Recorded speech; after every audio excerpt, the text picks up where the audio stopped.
dans Paroles de femmes. Nous parlons de rupture aujourd'hui. Et oui, on termine bien la semaine. On a parlé des relations amoureuses par rapport notamment aux jeunes dans l'Église. Et bah, la rupture, malheureusement, ça en fait partie quelquefois.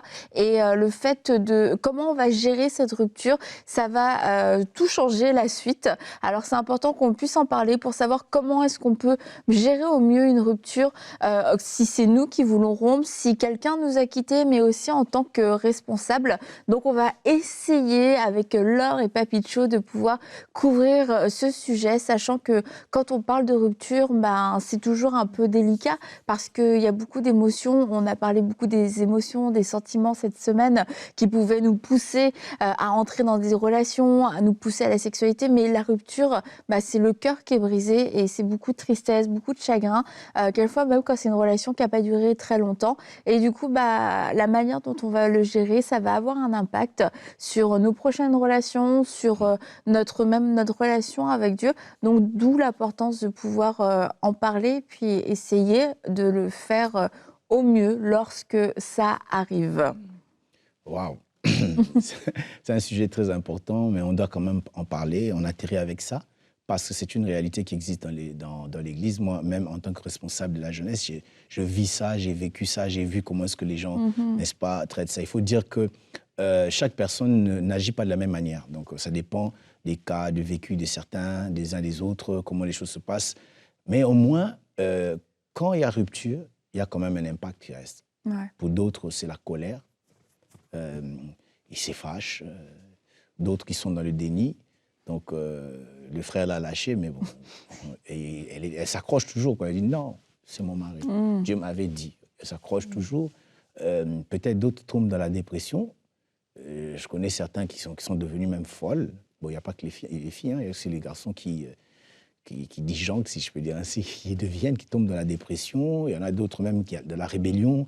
Il y a d'autres qui quittent l'Église, qui se fâchent et qui quittent l'Église et qui commencent même à inventer des histoires sur les églises, mettre la faute sur les responsables. Donc, il faut dire que c'est quelque chose qui n'est pas facile à vivre. Facile à vivre. Ça, je me mets à la place de ceux qui vivent la rupture. Avant d'aller plus loin, je me tourne vers ceux qui rompent. Alors, pour rompre, il faut avoir une bonne raison de rompre. Et il ne faut jamais hésiter d'ailleurs de rompre, surtout si on voit un danger, si on voit qu'il n'y a pas d'issue. On peut rompre parce que la personne n'est pas compatible tout simplement parce qu'on ne voit pas la même chose. La personne veut être à gauche alors que vous voulez être à droite. La personne n'est pas aussi consacrée que vous l'êtes et ne veut pas être changée et ne veut pas se donner à Dieu. La personne peut-être, vous ne l'aimez pas, vous ne l'aimez pas. Il arrive qu'on puisse, sous un coup de foudre, se lancer dans une relation et puis après on se réveille 2 mois après, 7 mois après, 2 ans même après, et puis on se dit non, je ne peux pas rester avec cette personne. Alors n'allez pas parce que les gens vont parler, vont voir, vous avez le droit de rompre parce que ce n'est pas le mariage. Donc on peut rompre une relation. Je ne demande pas d'aller commencer des relations pour rompre ou devenir spécialiste ou un briseur de cœur, ce n'est pas ce que je demande, mais je dis que quand il faut le faire, faites-le. Ou bien peut-être vous aimez, mais vous vous dites non, je ne peux pas continuer avec cette personne, c'est une relation toxique. Vous pouvez aussi arrêter. Alors maintenant, j'entre dans le côté des responsables, je vais revenir. Et pour un responsable, ce n'est pas non plus facile de pouvoir gérer cela, parce que, en même temps, je comprends la situation, parce que quelqu'un qui se dit, par exemple, je ne peux plus arrêter parce que je ne ressens pas quelque chose pour cette fille ou ce garçon, c'était un coup de foudre, je le comprends, je ne peux pas l'obliger non plus à aller toujours. Mais de l'autre côté aussi, la personne, je dois la comprendre parce qu'elle souffre. Elle s'est donnée entièrement, à 100%. Elle a fait des rêves et puis des projets. Il y en a même qui ont acheté leur robe. Et puis après, il y a d'autres qui ont fait tout ce qu'ils pouvaient faire. Ils ont même déménagé. Ils habitaient en Belgique, ils sont venus en Suisse pour se marier, mais puis ça n'a pas marché et tout. Donc ce n'est pas toujours évident. Alors je disais tout à l'heure que la rupture laisse toujours l'impact dans la vie de la personne qu'on a lâchée, dans la vie de la personne qui a lâché, même dans la vie peut-être de l'Église. Et si c'est mal géré, ça peut engendrer beaucoup d'autres choses. J'ai vu des gens quitter une Église parce qu'il y a eu rupture. J'ai vu des gens rentrer dans le monde parce qu'il y a eu une rupture. J'ai vu des gens se suicider. Oh, ça fait mal encore. Je me souviens d'un garçon La fille ne voulait plus de lui. C'est un chrétien, s'il vous plaît. Et ça se passe dans les années passées. Le gars va se suicider. Je crois, c'est à moi que je m'abuse, dans la maison de cette fille-là. Oh, c'est horrible. Donc, le matin, ils sortent, ils voient quelqu'un qui s'est pendu avec, comment on appelle, le hanger. Une corde. Ce qu'on met sous les vêtements. J'ai oublié. Ce qu'on met sous les vêtements pour soutenir les vestes. Hanger. Un cintre. Un cintre. Cintre, ouais. Donc, en fer. Et puis, le gars est décédé. Donc, ça peut faire des dégâts terribles, terribles. Mais il faut avouer que pour ceux qui sont lâchés, ça fait mal. Il peut y avoir tout ce qu'on a dit, déni, colère, culpabilité, dépression et tout. Il faut quand même laisser le temps au temps.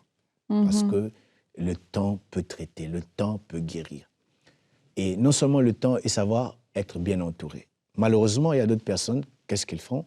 Elles sont toutes des mauvaises personnes. Des personnes qui ne font que lui rappeler comment ce garçon-là n'est pas bon, cette fille-là n'est pas bonne, regarde, il t'a lâché et tout. Et là, vous ne faites rien de bien, si ce n'est que de remuer la plaie et de continuer à faire souffrir la personne. Mais quand elle est bien entourée des personnes qui l'encouragent, lui disant que non, ça va aller, Dieu peut vous aider, t'inquiète pas.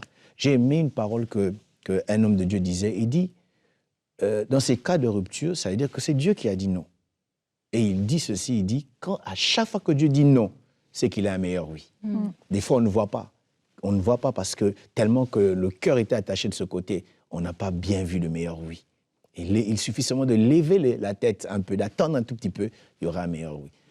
Quand on est en train de traverser un temps de rupture, n'oubliez jamais que vous êtes enfant de Dieu. Parce que vous êtes enfant de Dieu, Dieu a toujours un plan pour vous. Ça va faire mal, ça va déranger. Mais je préfère, avec cette douleur, aller dans la présence de Dieu, lui parler de sa douleur, dire Seigneur, je souffre. Seigneur, aide-moi. Seigneur, regarde, si tu me laisses. Et à chaque fois que nous le faisons, Dieu vient toujours. La Bible dit, quand le malheureux crie, Dieu entend. Autre chose que nous pouvons faire, s'entourer bien, je disais tout à l'heure, par exemple avec des personnes qui vous font penser à autre chose, qui vous font rire, par exemple, ou passer du temps dans la louange. Et là, c'est ce que j'appelle le sacrifice de louange. On ne loue pas parce qu'on a envie de louer, parce qu'on pense à tout ce que ce gars a fait, tout ce que cette fille a fait. Ça énerve. On dit, Seigneur, mon Dieu, je suis énervé, je te bénis, Seigneur, tu as permis. Et on loue en graissant les dents, mais on loue le Seigneur. Et ce que j'aime avec la louange change la destinée de quelqu'un. Un exemple biblique, nous voyons Joseph arrêté par ses frères qui voulaient le tuer. Il y avait 3 camps. Le premier camp était d'avis qu'on puisse, n'est-ce pas, le tuer, c'était les autres frères. L'autre camp, qui était une mauvaise chose, qui n'était même pas dans la volonté de Dieu. De l'autre côté, il y avait Ruben qui avait le projet de le sauver. C'était apparemment une bonne chose, mais qui n'était pas dans la volonté de Dieu. Pourquoi? Parce que s'il était sauvé, il allait rentrer vers le Père alors que Dieu l'envoyait dans la destinée. Mais la Bible dit, il y avait une caravane de marchands qui était en train de passer, et Judas s'élève et dit, vendons-le. Judas, ça veut dire quoi? Ça veut dire louange. Dans la louange, l'a fait entrer dans sa destinée. Dans les moments durs et difficiles, bien aimé, c'est le moment où il faut chanter. Dans n'importe quelle situation, particulièrement dans la situation où on est affecté, on est impacté dans une rupture. Louez le Seigneur, chantez, dansez même quand vous n'avez pas envie, à la maison comme à l'église. S'il faut exagérer, exagérez, parce que la louange va frayer le chemin. Et évidemment, il faut se donner le temps. Laissez Dieu le temps. Et ne faites surtout pas l'erreur de vouloir compenser cette blessure par une autre relation. Ça va vous détruire. Si elle ne vous détruit pas, vous allez détruire quelqu'un. Parce que vous avez pris quelqu'un au mauvais moment, au moment où vous êtes blessé, ce sera votre tour de faire du mal. Alors, je vous conseille d'attendre le temps. D'attendre vraiment que vous soyez guéri. Alors, vous pouvez vous relancer à nouveau. Et Dieu, dans sa grâce, certainement, il fera quelque chose. Merci. Et je veux revenir sur la personne qui décide de rompre. On va parler aussi de celle qui a été pas rompue, mais Qui a été blessée. Qui a été lâchée. Ouais, la personne qui décide de rompre. On ne va pas rentrer dans les pourquoi, etc., les raisons. Mais c'est que dans tous les cas, ça va faire mal. Oui. Mais on peut faire en sorte que ça ne se passe pas mal. Ça ne veut pas dire qu'il n'y aura pas de douleur, mais en tout cas, il y aura pas de salissage, il n'y aura pas de scandale. Peut-être, oui, il y aura des gens de surpris, il y aura des gens de choqués, il y aura peut-être des rumeurs, mais ce sera fait de la bonne façon. Et quelquefois, quand on est dans ce moment qui n'est pas un moment facile à vivre de façon personnelle, la dernière des choses qu'on a envie de faire, c'est de le faire bien, parce qu'on se dit, écoute, c'est bon, c'est déjà assez dur pour moi, c'est dur pour elle, c'est dur pour lui. Si en plus, il faut qu'on s'encombre des formalités, etc., c'est pas une histoire de formalité, c'est que la manière dont on va le faire, ça va avoir tellement de conséquences, tellement d'impact. Et une rupture dans le sein d'une église, parce que c'est important de dire dans l'église, parce qu'il y a des grandes églises, comme on a dit, mais il y a aussi plein d'églises qui ne sont pas si grandes que ça et où tout le monde se connaît. Et la manière dont on va se séparer, ça peut ça peut vraiment laisser des traces, même dans l'église. C'est des familles qui peuvent se diviser, qui peuvent prendre parti, etc. Ça devient une division. Donc, nous qui sommes au cœur de cette rupture, c'est de se dire, Seigneur, c'est quoi la meilleure façon dont je peux le faire, même si je souffre. Je crois qu'il y a de la sagesse, il y a de l'honneur, il y a du respect à avoir. Je ne sais pas comment les manifester, alors dis-moi, montre-moi comment le faire, parce que chaque rupture, comme chaque histoire, mais chaque rupture aussi va être différente, va être unique. Et je crois que le Saint-Esprit peut communiquer une façon de faire qui sera unique. Pour certains, ce sera peut-être de le faire en présence d'une autre personne. Dans un autre cas, ce serait totalement humiliant qu'il y ait d'autres personnes. Peut-être que ce sera avec une lettre, mais peut-être que dans un autre cas, une lettre, ce serait insultant parce que ce ne serait pas assez direct. Donc c'est pour ça, je crois que le Saint-Esprit peut distribuer une sagesse spécifique pour que, au-delà de la douleur, on n'en rajoute pas encore plus en utilisant le mauvais moyen et la mauvaise forme pour pouvoir le faire. Ouais, et vraiment, lorsqu'on fait cette démarche de rompre, ce qui est important aussi, c'est d'être sûr de son choix. Parce qu'après, il n'y a rien de pire que de rompre, mais de retourner un peu vers la personne. Ça peut arriver que des fois, tiens, je vais renvoyer un texto ou je vais la recontacter. Mais en fait, c'est terrible pour l'autre personne parce que tu viens déjà de lui briser le cœur. Et en plus, tu continues à donner des nouvelles peut-être par habitude parce que peut-être que c'était aussi une amie ou un ami pour toi. Donc finalement, tu perds aussi quelqu'un de proche. Et soyons intègres dans notre décision. Oui, ça te fait mal, mais c'est ta décision, donc il faut la respecter. Et après, aussi, comme vous l'avez dit, c'est vraiment de se confier dans le Seigneur aussi, que ce soit la personne qui a été laissée ou la personne qui rompt, c'est vraiment important à ce moment-là de s'accrocher à Dieu. Des fois, on a envie de se recroqueviller un peu sur nos sentiments, d'être un peu dans le mode un peu blues, un peu comme on dit là, écouter des musiques, puis pleurer, puis tout ça. Mais vraiment, c'est là où il faut vraiment pas laisser le Seigneur, il faut s'accrocher à lui, il est notre réconfort, il est notre roc, on peut tout le temps se confier en lui, il veut nous relever, nous restaurer, et ça protège aussi notre cœur, parce qu'on peut avoir de la rancœur contre la personne, on peut avoir de l'amertume, lui en vouloir, mais le fait de prier comme ça, puis de se confier au Seigneur, ça va nous permettre de garder notre cœur. Mais tu disais être intègre aussi par rapport à notre décision, parce que si on a pris cette décision, c'est qu'on avait une raison de la prendre, et si on avait de bonnes raisons, c'est de pouvoir se souvenir pourquoi on l'a fait. Et oui. Pour pas retourner vers la personne. Bon, j'essaye de t'amener à ton point. Je sais, mais je savais pas si tu avais fini de parler. Non. C'est ça, et c'est pour ça que c'est important d'être redevable. Je savais pas. Voilà. Moi, quand on est en train de parler là, en tant que responsable de la jeunesse, j'ai vu tous les cas. En tout cas, tous les cas. Elle a mentionné un cas où la personne rompt et puis elle revient. J'ai vu des gens comme ça qui ont rompu et puis ils sont revenus ensemble et aujourd'hui ils sont mariés.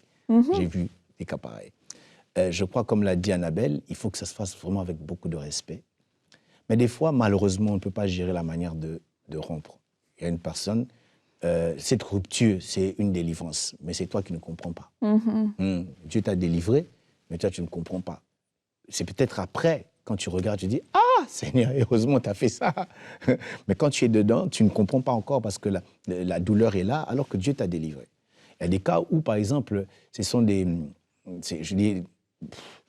la personne était vraiment mauvaise et a voulu faire du mal. Et Dieu a permis que cette personne parte aussi. Et c'est généralement ce cas-là qui demande beaucoup, n'est-ce pas, d'aide. Et comme on le disait tout à l'heure, c'est tellement dangereux que ça peut amener la division de l'Église, les familles. En tout cas, j'ai presque tout vu dans ce sens-là. Presque tout vu. Mais avoir toujours du respect envers la personne avec qui on était. N'est pas l'insulter. Parce que quand vous êtes ensemble, certainement, il y a des secrets que vous partagez. Elle te dit ce qu'elle était, ce qu'elle est, ce qu'il y a. Elle te parle de sa famille, elle te parle de tout. Ou bien toi, si tu lui dis, alors en tant qu'enfant de Dieu, l'intégrité te pousse, n'est-ce pas, à te taire. Si elle t'avait dit toutes ces choses, c'était par amour. Maintenant, c'est fini, ce n'est pas une occasion de pouvoir balancer ou vice-versa. Continuer à respecter cette personne. Parce que Dieu nous regarde la manière dont nous traitons aussi les autres. C'est vrai que ce ne sera pas un ami ou une amie, mais ce n'est pas non plus un ennemi, normalement. Ce n'est pas non plus un ennemi. C'est plus un ami, ce n'est plus, je ne sais pas, c'est plus un darling, comme on dirait, mais ce n'est pas un ennemi. C'est reste un enfant de Dieu. Parce qu'on a tendance, après, à souhaiter même le mal à l'autre. Donc, là où il va là-bas, qu'il souffre, il m'a fait ça, Seigneur. Mais attention, c'est aussi un enfant de Dieu. Il se pourrait qu'il a vu quelque chose que tu n'as pas vu. Mais c'est ton vécu qui n'est pas bon. Donc, il est très... Voilà pourquoi je parlais tout à l'heure de la louange. Dans la louange, c'est que même si je ne comprends pas, Seigneur, je te bénis parce que tu as permis ça. Ce n'est qu'après tu comprendras. À supposer que la personne allait mourir dans 2 mois après le mariage. Tu fais quoi? On raconte cette histoire d'un monsieur dans un pays africain qui attend un taxi. C'est le genre de taxi, tu n'es pas seul, donc vous pouvez entrer plusieurs, chacun sa destination. Mais il dit qu'il voulait prendre le taxi. Il y a une fille, lui-même lui dit, elle est vraiment mince, sérieusement mince. Et la fille l'a poussé. Et le gars, à la limite, allait tomber. Et là, entré dans le taxi. Il dit non, descends. La fille dit non, je ne descends pas. Il dit je vais payer plus. Et le gars, il était tellement fâché. Dieu lui dit tais-toi, ne te fâche pas. Et la voiture va partir. Et quelques minutes après, c'est un autre taxi. Et le gars entre dans le taxi. Et quand il suit, il voit quelques mètres un accident. Tout le monde était mort. Et ce jour-là, la colère a changé en louange. Des fois, nous ne voyons pas ce que Dieu fait. Voilà pourquoi la meilleure des choses à faire, malgré notre douleur, malgré je ne sais pas ce qu'on ressent, glorifions Dieu, louons le Seigneur, parce que Dieu a toujours le meilleur pour nous. Maintenant, du côté de l'Église ou des responsables, c'est toujours pas évident, parce que les responsables connaissent des choses que tout le monde ne connaît pas. C'est ça. Parce que cette histoire peut amener des parties. L'autre supporte la fille, l'autre supporte le frère, et puis après, c'est 2 camps. Et puis, quand vous avez l'impression de mal gérer, et les gens ils disent « Non, d'ailleurs, c'est le pasteur, c'est la faute des responsables, c'est eux qui sont... » Mais en réalité, tout le monde ne sait pas. Il y a d'autres personnes qui ne sont pas honnêtes, qui vont raconter des choses au sujet des responsables. Mais en réalité, elles connaissent réellement ce qui s'est passé, parce que les responsables savent ce qui s'est passé.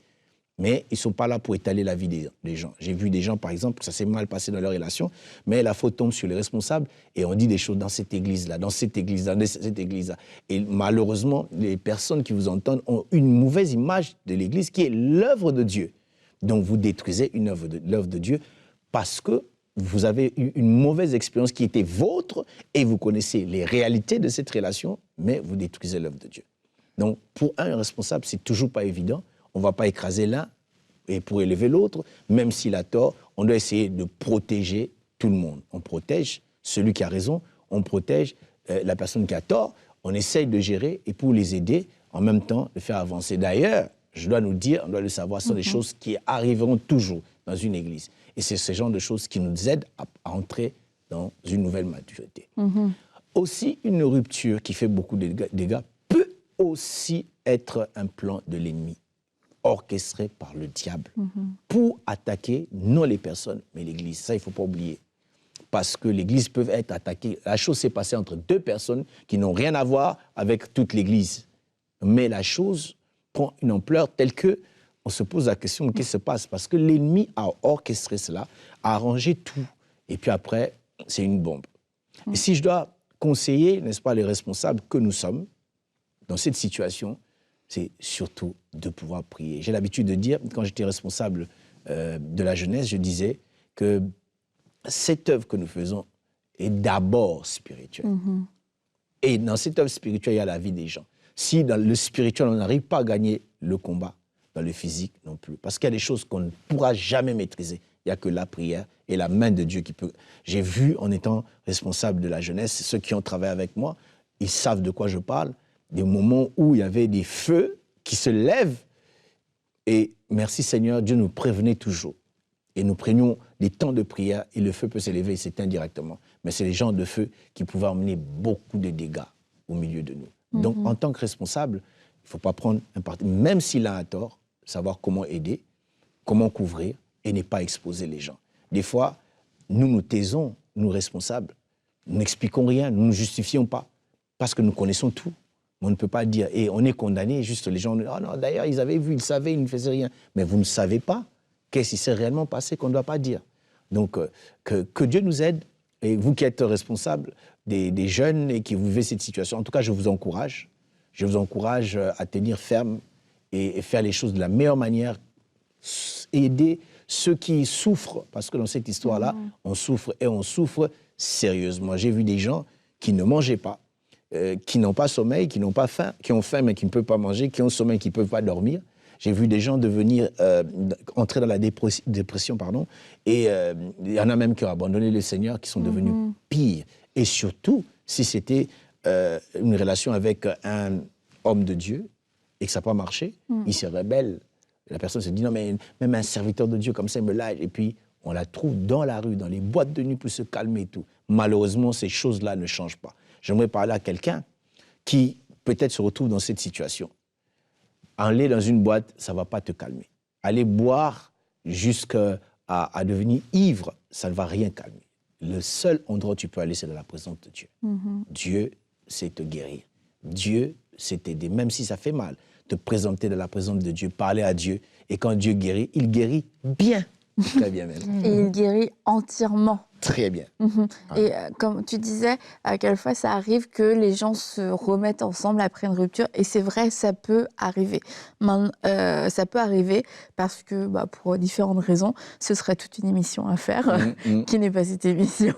Mais quelquefois, ça nous empêche de rentrer dans le processus de guérison parce qu'on est dans cette idée aussi que on va se remettre ensemble. Et du coup, on décide de la rupture, on la vit comme avec un déni ou avec, de toute façon, en ce moment-là, il m'a quitté, mais je sais qu'il va revenir, je sais que Dieu va lui parler ou qu'elle va avoir un rêve, etc.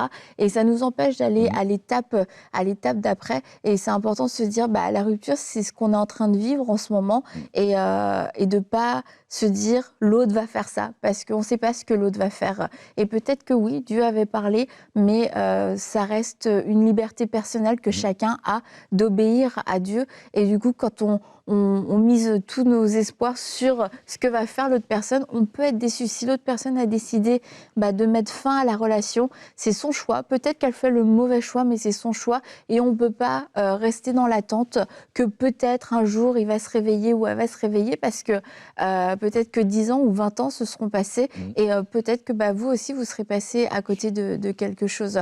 Et un point sur lequel je voulais revenir, Laure, avec toi, c'était au niveau de la redevabilité. Quand on a quitté, lorsque nous on a rompu, c'est parce qu'on avait des raisons de le faire.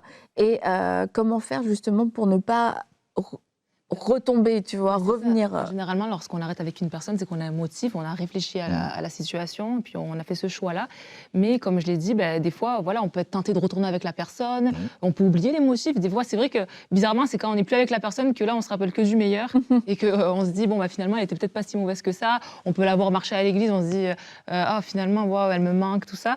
Mais c'est pour ça que je trouve que c'est important d'être redevable avec quelqu'un, de vraiment confier cette histoire à quelqu'un qui va pouvoir prier avec nous et à qui on va pouvoir tout lui partager, qui, si un jour, ça arrive que j'ai peut-être je suis tentée de retourner avec cette personne, que cette personne puisse te rappeler les raisons, pourquoi tu n'es plus avec elle aujourd'hui, pourquoi, qu'est-ce qui a fait que ça n'a pas marché, et c'est important parce que des fois, on a besoin de ces petites piqûres de rappel, ok, et puis une personne aussi qui va prier pour toi, parce qu'on a aussi besoin d'être entouré dans la prière, d'être porté, comme on l'a dit, c'est pas évident de vivre une rupture, ça fait mal, ça brise le cœur, des fois, on le dit, c'est même plus fort qu'une maladie, là, ça vient t'arracher le cœur, c'est fort de vivre une rupture. Donc voilà, d'être entouré avec quelqu'un, c'est vraiment, d'être redevable, c'est vraiment important. Ouais. Et aussi, comme on l'a dit, c'est d'être confiant que Dieu, il a le meilleur pour nous. Il faut que la relation avec Dieu passe avant la relation avec la personne et de dire, ok, ça n'a pas marché et je suis conscient que je vais souffrir, c'est un fait, on ne peut pas y échapper, il y a une souffrance, mais Seigneur, tu as le meilleur pour moi. Il faut vraiment s'accrocher à lui et être dans la confiance que quoi qu'il arrive, tu as le meilleur pour moi. Et si ce n'est pas cette personne, s'il y a quelqu'un de mieux. Et c'est pour ça que c'est bon aussi de ne pas être impulsif avec la colère ou en vouloir à tout le monde. Parce qu'effectivement, quelques années plus tard, tu vas rencontrer quelqu'un et tu vas te dire, mais en fait, pourquoi merci Seigneur qu'elle m'ait quitté. Aujourd'hui, je suis avec la bonne personne, je peux vivre à 100% les plans que Dieu a pour moi, je peux m'épanouir à tous les niveaux. Donc finalement, tu remercieras presque la personne de t'avoir quitté, parce que peut-être que toi, tu ne l'aurais jamais fait. Donc voilà, ne pas être impulsif et se confier au Seigneur. Je le vois dans la vie de Joseph. J'imagine, le jour où il est devenu Premier ministre, comme on le dit souvent, j'imagine certainement qu'elle a vu la femme de Potiphar dire « merci ». Elle a vu ses frères « oh, merci », certainement, parce que s'il n'y avait pas ça, il ne serait pas devenu. Mais je vais rebondir, comme l'a dit Annabelle, c'est difficile d'en parler dans cette émission. En termes de rupture, surtout les cas où les gens reviennent, le danger, c'est que si la personne part vraiment et que toi, tu es dans le déni. Donc, quand la personne, il y a rupture, il faut aussi rompre. Mais il y a d'autres ruptures, Dieu les permet pour mieux vous préparer. Et dans ses plans, il permet que les gens reviennent. Il y a aussi des ruptures qui ne sont pas des vraies ruptures. Il y a des gens qui disent non, mais en réalité, ce n'est pas non. J'avais un ami qui, lui, à chaque fois, il venait, non, cette fois-ci, c'est fini, c'est fini. Et puis après, quand ils reprennent, il n'a jamais dit. Et puis après, et puis tu dis, aujourd'hui, moi, je lui dis, c'est fini. Je dis, tu étais rentré vers elle. Il dit, non, c'est fini cette fois-ci. Et après, ainsi de suite. Et quelque temps après, il a vraiment arrêté. Il est allé à gauche. Et puis moi, je vais m'éloigner, je vais voyager. Quelque temps après, j'apprendrai. Ils se sont vraiment mariés. Ils sont ensemble jusqu'aujourd'hui. Là, dans ce cas, c'était que quelqu'un qui était impulsif et émotif. Donc, ça veut dire qu'il prend des décisions qui ne sont pas assises. Et des fois, Dieu travaille nos cœurs. Malheureusement, ça passe par des hauts et des bas. Donc, ça dépend d'une situation. Sinon, il ne faut pas garder l'espoir. Quand il faut rompre. Si Dieu t'a dit, il faut être sûr que Dieu t'a vraiment dit. Parce que si Dieu n'a pas parlé, ça fait très, très mal. Et tu risques de te fâcher contre Dieu alors que Dieu ne t'a jamais dit ça. Donc, que Dieu nous aide et que Dieu t'aide, mon frère, toi qui es dans cette situation, ma sœur, que Dieu t'aide vraiment. Et je peux dire qu'il t'aidera si tu ouvres ton cœur. Nul n'est besoin de lui donner le dos, de tourner le dos à Dieu. Nul n'est besoin de te rébeller. Nul n'est besoin de croire que la vie est finie, de mettre surtout fin à ta vie. Tu n'as pas besoin. Tu n'as pas besoin. Si tu pouvais voir ce que Dieu en réserve pour toi, tu ne feras jamais ça. Et je prie vraiment que le Seigneur te fasse grâce. Merci beaucoup, Papicho, d'avoir été avec nous toute cette semaine. Je crois que tu as dit beaucoup de choses. Ouais. Tu as dit beaucoup de choses dans cette semaine. Mais écoutez, en tant que parents, si vous avez des jeunes, c'est l'occasion de pouvoir aussi utiliser ces émissions pour pouvoir ouvrir un dialogue. Et en tant que responsable, si vous avez des jeunes dans votre église ou si vous-même vous êtes responsable de jeunes, les relations, c'est quelque chose qui est au cœur de la vie de nos jeunes. Et il faut apprendre à pouvoir en parler, à pouvoir leur en parler, à ce qu'eux puissent en parler, mais surtout à bien le vivre. Alors juste de dire à des jeunes, écoute, non, c'est juste le mariage, garde-toi pour le mariage, rencontre la seule et unique personne. Quelquefois, la vie n'est pas aussi facile. Et c'est bien de pouvoir équiper, éduquer les jeunes, communiquer avec eux, savoir ce qu'eux aussi ont dans le cœur. Et pour terminer par rapport à la rupture, une rupture, ça peut être très douloureux et peut-être que vous le minimisez dans la vie de vos jeunes parce que vous dites « ils sont jeunes, c'est des histoires de jeunes, ils ont encore toute la vie », mais leur souffrance est réelle aujourd'hui et c'est important de prendre le temps de pouvoir les écouter, de pouvoir les consoler avec un cœur entier, avec une réelle et une sincère compassion parce que la guérison qu'ils vont vivre, ça va les bâtir aussi pour la suite et la non-guérison qu'ils pourraient vivre pourrait leur desservir dans leurs futures relations. Donc c'est important en tant que responsable, en tant que parent, en tant qu'aîné, de pouvoir être des modèles, de pouvoir faire preuve de grâce, mais de pouvoir aussi enseigner la vérité, de pouvoir prêcher la vérité, de nous-mêmes vivre dans cette vérité et dans la sainteté. Le mariage est une alliance extrêmement précieuse et extrêmement sérieuse aux yeux du Seigneur. Alors c'est pour ça que vous, jeunes, préparez-vous sérieusement avec un cœur pur pour le mariage parce que c'est un engagement qui est extrêmement fort, extrêmement puissant, qui peut amener une grande joie dans votre vie, mais qui peut amener aussi beaucoup de désolation lorsqu'on s'est mal préparé ou lorsqu'on l'a fait sur de mauvais critères, de mauvais choix. Donc, que le Seigneur vous dirige. Et encore une fois, un grand merci à toi, Papicho, d'avoir été avec Laure et moi toute cette semaine dans Parole de Femmes. Et on se dit à bientôt pour une prochaine émission de Parole de Femmes.